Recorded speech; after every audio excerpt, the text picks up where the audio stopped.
kanun tak na ham sat na te in ni sim nay sim ke hong tom den ne kapai na tuang lam pi dung nga ling la suang in hong kha ne ke hong hu ding khat song ngom lo a hi zong hong i ta to pa aziat lam khut ke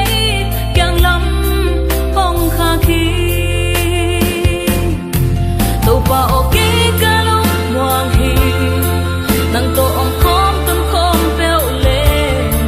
lung wan na le khom wan na ken ke ching nei mi khen peo lung wan na na hi mi khen peo in nang hong muang hi ka dum tak na sunga nang hong ngom pi le chin ka lung muang den hi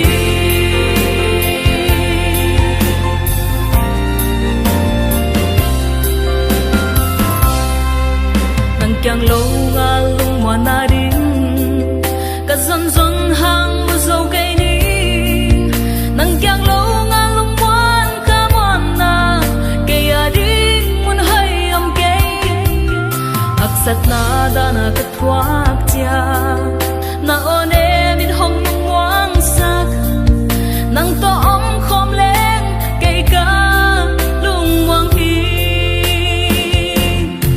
to pa o nang to om khom tâm khom veo lên lung wan na le kha wan na ken ke ching nei mi khen veo lung wan na na hi mi khen veo in nang hong muang hi kanun tak na